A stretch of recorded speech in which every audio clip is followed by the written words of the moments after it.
Bom dia, boa noite, pessoal. Aqui quem vos fala é o professor Geselberg. Vamos para mais um conteúdo da geografia. Essa aula é específica para os alunos da Rede Estadual de Educação, acompanhando aí o Centro de Mídias e Educação. Então a gente vai vai explicando, orientando e dando alguns pareceres, o nosso ponto de vista e deixando de forma clara aí o que foi falado. Bom, na primeira parte nós falamos sobre o caso de Brumadinho, ações antrópicas, tá? Então o assunto ainda continua sobre as ações antrópicas. Então nós tivemos o rompimento da barragem de sedimentos ali no estado de Minas Gerais, na cidade de Brumadinho, em 2019. E depois nós tivemos 3 anos antes, né? Bem antes, menos de 4 anos atrás, tivemos o mesmo caso no estado de Minas Gerais, no distrito de Bento Rodrigues, na cidade de Mariana, tá? Pela mesma empresa, a companhia Vale. Esses impactos ambientais que custou vidas de pessoas, infelizmente. Aí nós temos um outro caso que envolve ações naturais, forças da natureza, e ações humanas.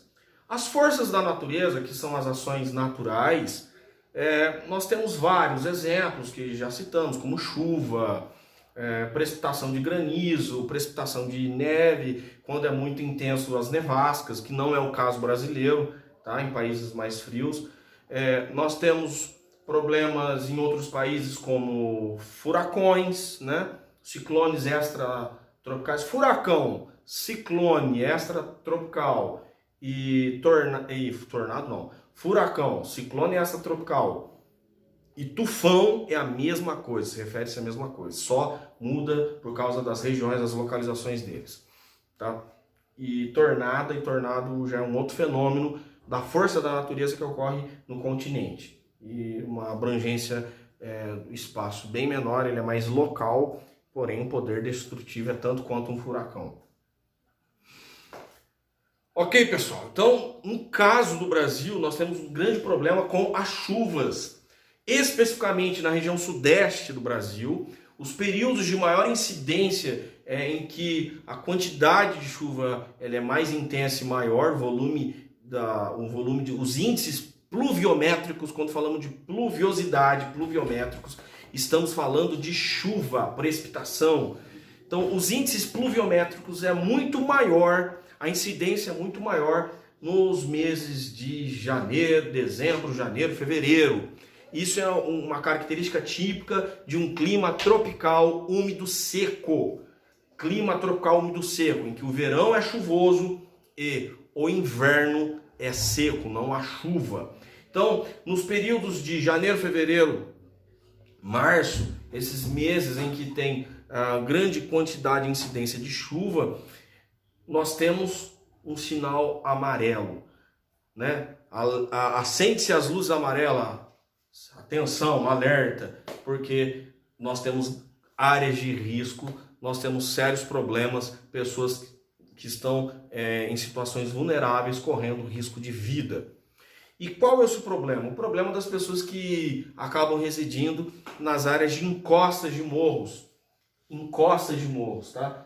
Esse é um grande problema, devido ao terreno ser íngreme, normalmente acima de 45 graus de inclinação, já é uma área de bastante risco. 45 graus de inclinação, já 20 graus, para mim 20 graus já é meio complicado. Acima de 45, 30, 45 graus de inclinação, né, do terreno, da área de encosta, já é uma situação de alto risco. Dependendo do tipo de rocha, da estrutura rochosa que vai abaixo do solo, isso também pode condicionar, favorecer uma tragédia, um deslizamento, um escorregamento. Na faculdade, o professor usava um termo técnico que a gente falava movimento de massas. Movimento de massa. Que massa é essa? A terra, o solo. O outro termo que é utilizado, o nome que alguns entendem como mais correto, é escorregamento. Tá? Escorregamento das áreas de encostas. o termo mais popular, mais conhecido, tanto pelas mídias, pelos próprios pais, familiares, na sociedade, no senso comum, o que o povo fala e é mais conhecido, que vocês estão mais habituados a ouvir, é deslizamento. É isso que nós vamos falar, sobre deslizamentos. Vamos primeiro partir do ponto físico e geológico, tá? Partindo do ponto físico e geológico. Vou partir aqui. Nós temos as estruturas rochosas. Esse laranja que eu estou desenhando aqui é rocha, tá, pessoal? Rocha. Imagina isso aqui, rocha.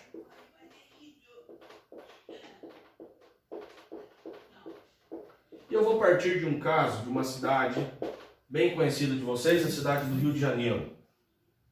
A cidade do Rio de Janeiro é formada por granito metamorfizado. Granito metamorfizado. O nome desse granito metamorfizado que deram a esse tipo de rocha é chamado de gneiss. Gneiss. Qual o problema disso? Sabe o pão de açúcar? Sabe o pão de açúcar?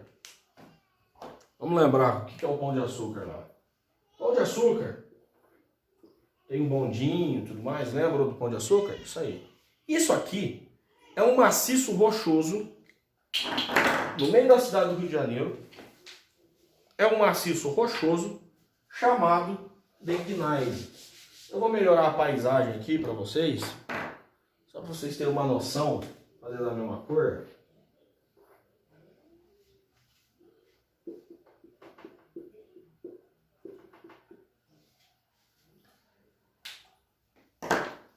É um grande maciço rochoso que sofreu uma pressão de calor, sofreu uma grande pressão e alta temperatura. Ou seja, essa rocha, ela foi torcida. Ela foi... É claro que os geólogos vão falar que isso foi há milhões de anos atrás. Ela foi torcida. Ela foi cozida devido às temperaturas do interior do nosso planeta e devido aos movimentos que ocorreram há milhões de anos atrás entre as placas e a formação da crosta terrestre. E o que era para ser granito formou-se num granito cozido e torcido. Isso é rocha metamórfica. Toda rocha metamórfica, ela é torcida, sofre uma grande pressão e uma alteração química porque ela foi cozida devido à alta temperatura que ela sofreu, calor intenso. E aí formou o granito metamorfizado, que é o nosso caso do Rio de Janeiro, que é o gneiss. O problema é que quando a água da chuva ela entra em contato com esse granito metamorfizado chamado de gneiss, há uma transformação química e ocorre que essa água, a superfície dessa rocha fica escorregadia,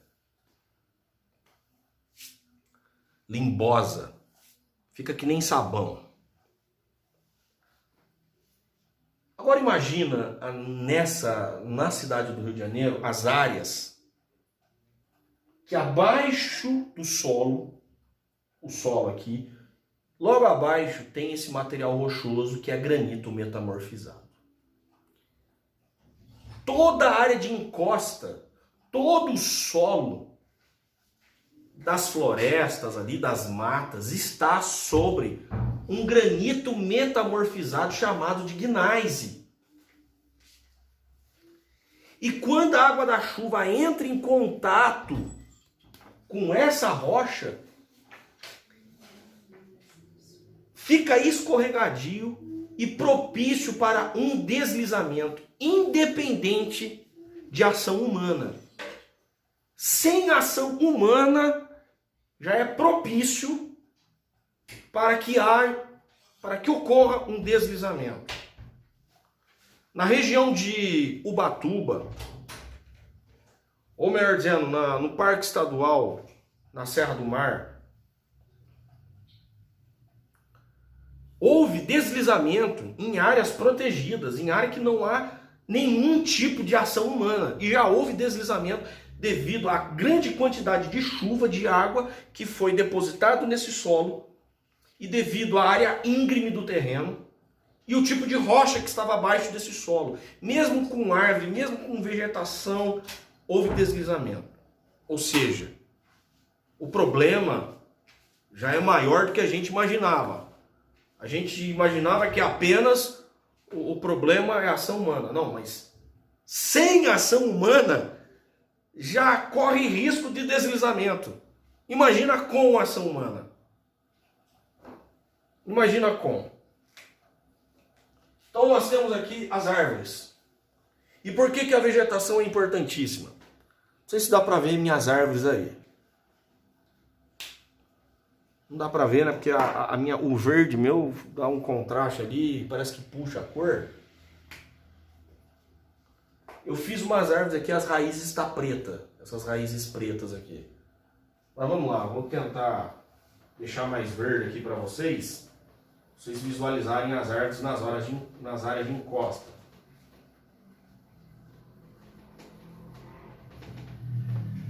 Deu para visualizar aí?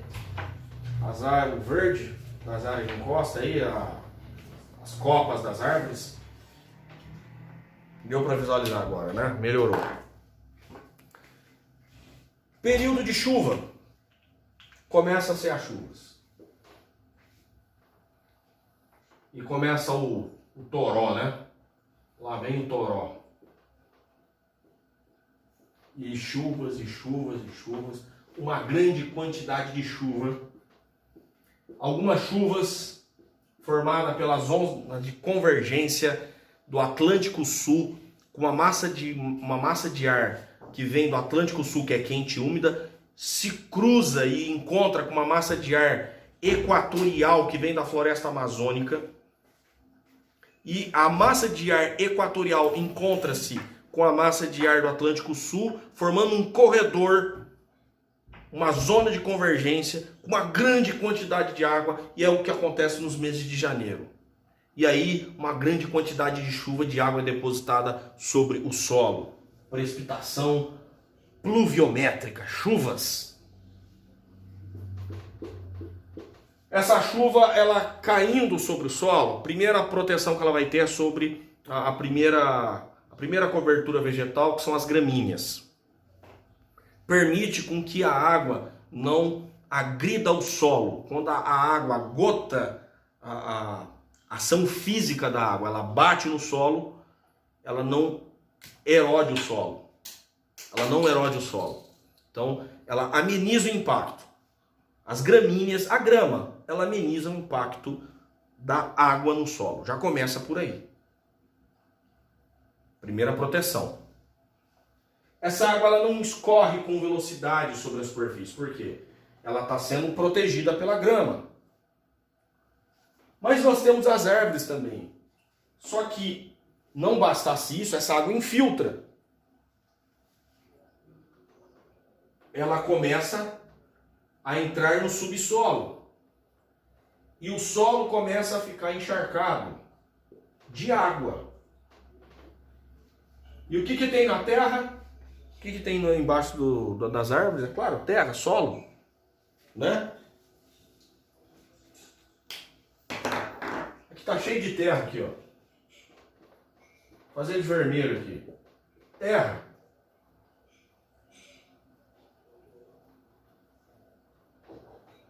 Cheio de terra aqui. É solo, pessoal. Solo. Eu fiz uma terra vermelha aqui, mas é solo, tá? Para vocês entenderem. Solo. Com a chuva, esse solo vai ficando encharcado. E como eu já disse, no Rio de Janeiro, especificamente no Rio de Janeiro, tem esse granito metamorfizado chamado de gneiss, em quando o solo fica encharcado, quando começa a ter contato com esse solo encharcado, uma grande quantidade maior de água nesse solo, ele entra numa ação química e o solo ele fica suscetível a deslizar, principalmente por causa do lado íngreme do terreno, né? E aí entra a ação das árvores. As árvores ela tem duas ações importantíssimas. Você sabe que toda planta faz fotossíntese. Toda planta faz fotossíntese. O que é a fotossíntese? É o processo de alimentação da planta, meu amigo. A planta precisa, para se alimentar, ela precisa de luz solar. Ela precisa de gás carbônico. E ela precisa de água. E onde ela suga essa água? Pelas raízes. Imagina as raízes sendo grandes drenos, na verdade. São drenos. Sugando a água pelo solo. As raízes estão sugando essa água. Então, quando tem esses períodos de chuva, essas raízes, elas estão sugando. Primeiro, elas estão sugando. Função delas. A outra função é a função física. As raízes formam como uma teia, como grandes braços biológicos que seguram essa terra, para que essa terra não se mova. Então há uma contenção sim, uma importância sim das árvores, porque contém e segura esse solo que agora está instável, por causa da grande quantidade de água que está nesse solo, e ela ao mesmo tempo vai sugando a água, porque é dali que ela extrai o seu alimento, fazendo a sua fotossíntese, o seu alimento.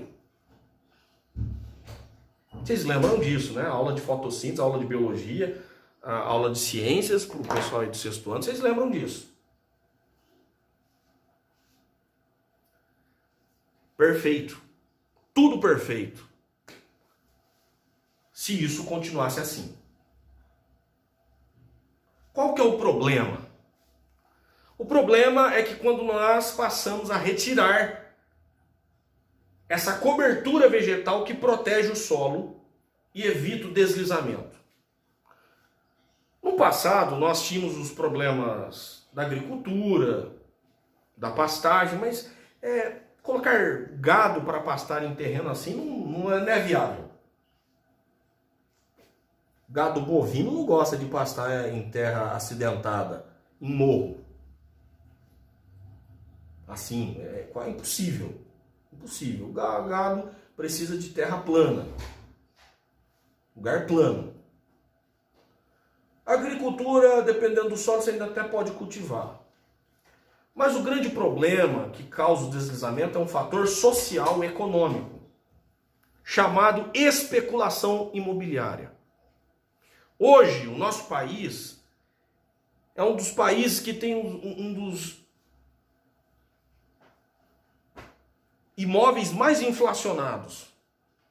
Já basta a qualidade de vida daqui, já basta os problemas que nós temos. Aí nós temos um problema chamado especulação imobiliária, que os imóveis, o aluguel, tudo que envolve, quando eu falo imóvel, tudo que envolve casa, terreno, construção, financiamento, é caro, é caro. Ô, professor, o meu pai já comprou a casa, ele construiu, mas vai lá como ele construiu essa casa. Comprou o terreno, construiu, mas financiando em 30, 40, 50 anos. Quando seu pai estiver dentro da cova, né, quando estiver prestes a se aposentar, ou já com o pé na cova, aí ele vai terminar de pagar a casa. Aí ele paga na casa, o valor que ele financiou é 100 mil reais. 100 mil reais. Mas devido aos juros que ele paga para o banco, ele vai, na verdade, no final das contas, pagar 400 mil reais pela casa. Mas você já está morando nela. 400 mil reais pela casa. Ou até mais, viu? Dependendo dos juros, dependendo da crise que o nosso país está sujeito a passar nos próximos anos, pode pagar até mais. Paga 400 mil reais. Quando ele terminar de pagar a casa, já vai estar todo mundo velho, provavelmente você já casou, você já está com um filho, né?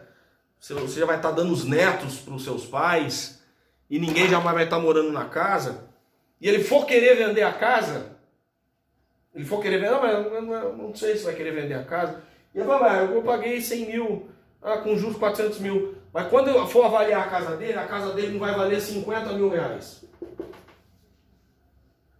É um assalto, uma palhaçada que ocorre na especulação imobiliária. Aí tem outro fator. Professor, então, o problema é que as pessoas migram de um lugar para o outro em busca de trabalho, melhores condições de vida, emprego. E nos grandes centros urbanos, que tem essa oferta de que a vida seja melhor, que você vai conseguir melhores empregos, muitas pessoas migram. Cidades como São Paulo, Rio de Janeiro, São José dos Campos, Belo Horizonte, as grandes capitais, os grandes centros urbanos. Chegando lá, a pessoa se depara com um problema que é custo de vida elevado, muito caro. Você vai no mercado, tem a carne, mistura, verdura, produto de limpeza, vai ter que sobreviver. Você vai ter que comer, você vai ter que pagar suas contas, a luz. Bom, não bastasse ainda, você vai ter que, claro, procurar um lugar para morar. Aí você vai ver o valor do aluguel. Aí você paga por um quarto, um banheiro, uma cozinha. Banheiro, cozinha, um quarto. E a cozinha já é emendada com a sala. Cozinha, banheiro e quarto, só. Dependendo da cidade, você paga. E do lugar onde você vai alugar, você paga 1.200, 1.500, 2.000 reais de aluguel. Dependendo do lugar que você vai. Então, aí, quanto mais distante do centro urbano, quanto mais a periferia, quanto mais distante você vai saindo do centro, o preço vai baixando do aluguel. O preço vai baixando. Né? Só que ainda há pessoas de baixa renda que não têm condições. Eu estou desenhando, explicando no mínimo os detalhes o que acontece na especulação imobiliária e que faz as pessoas ocuparem os lugares de risco. Antes de nós sairmos condenando as pessoas que ocupam essas áreas. Entendeu? Eu estou revoltado porque eu não gosto. Uma coisa que eu detesto, um dos assuntos que eu mais odeio é o setor imobiliário. O setor imobiliário é uma coisa que eu detesto. Infelizmente a gente está sujeito, porque todo mundo tem que morar, tem que pagar aluguel em algum momento. Então há um grupo, há uma elite que controla esse mercado e coloca os preços lá em cima. E o Brasil é o campeão de especulação imobiliária. Bom, preço dos móveis tudo inflacionado. Preço dos móveis tudo inflacionado. Aí tem um cidadão que tem uma terra lá, uma propriedade rural, a propriedade é dele, e ele vê um grupo de pessoas que não tem condições de alugar, construir a sua casa. Olha a sacanagem, hein? O que ele faz? Ele vende essa terra, essa propriedade rural, e passa para moradores, grupo de pessoas que não têm condições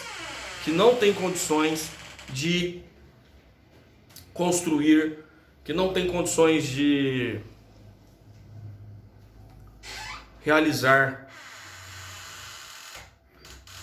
uma construção, financiamento, algo legal. Então ele vai nesse cara aí, compra essa terra, um preço bem mais abaixo, preço de banana comparado com os imóveis que tem nos grandes centros urbanos. Só que tem um problema. Como é um lugar que foi vendido ilegalmente, é repartido entre várias pessoas de baixa renda, essa área não tem água tratada, não tem tratamento de esgoto, A fiação que chega de luz elétrica lá normalmente é ilegal, os famosos gatos da vida. Eles começam a ocupar, e aí, devido a essa ocupação irregular e devido à pressão da população que mora lá, a prefeitura acaba atendendo essa população, levando mais tarde, depois de um período, chega a luz elétrica, depois chega a água. Mas isso demora, muitas vezes não chega, demora décadas para chegar a esses tipos de serviços básicos de infraestrutura como luz, água e esgoto. Essa população passa a ocupar essa área de risco.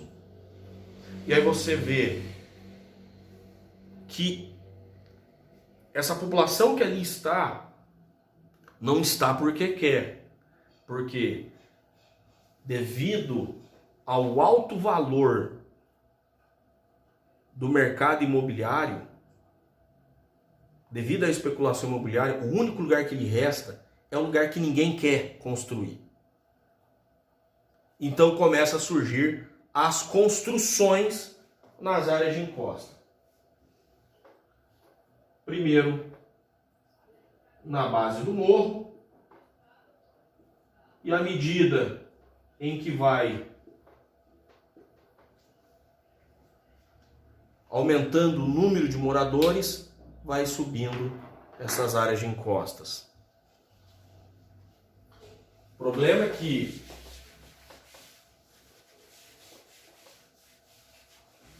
retira-se, né, toda a cobertura vegetal que há naquele solo. Esse solo agora está exposto à ação da chuva.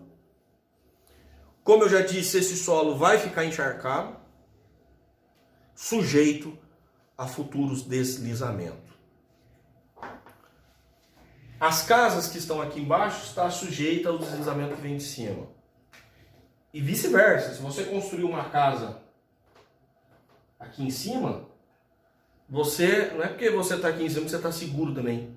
Porque se tudo isso aqui está desprotegido, você também está sujeito a correr risco de um deslizamento, porque todo esse material vai se deslocar para baixo, causando tragédia. Esse foi o problema que ocorreu no ano de, deixa eu aqui buscar na minha memória, ano de 2012.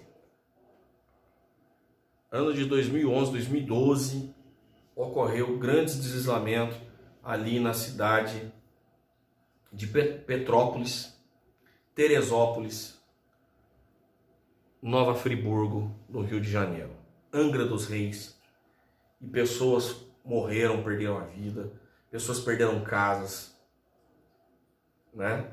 E no caso do Rio de Janeiro, por exemplo, como cidade de Teresópolis, Petrópolis é uma cidade turística, casas de padrão elevado sofreram também com o deslizamento, não foram só apenas pobres não. Mas o que explica melhor o deslizamento é a ocupação irregular de áreas íngremes, a retirada de cobertura vegetal, tudo isso devido à especulação imobiliária, o mercado imobiliário inflacionário. A pergunta é, se nós entraremos numa recessão econômica, o nosso país vai entrar em crise, a crise, a prevista crise aí que está acontecendo, né, devido à recessão econômica, eu quero saber quando é que os bancos vão baixar os juros e facilitar a vida dos brasileiros. Eu quero saber quando é que o mercado imobiliário vai baixar os preços dos aluguéis, que vai baixar o preço do metro quadrado dos terrenos, que vai facilitar os financiamentos, até mesmo para fazer com que a economia venha continuar girando, venha aquecer o mercado para que gere emprego, construção civil. Quando é que vai baixar os preços dos nossos imóveis, já que nós entraremos numa recessão? É um assunto que eu fico revoltado e que está muito atrelado com o impacto ambiental é um impacto ambiental e social econômico. Beleza? Eu vou ficar por aqui. Próximo vídeo eu vou falar sobre alagamentos. É um caso, é um problema sério na cidade de São Paulo. Forte abraço. Deus os abençoe.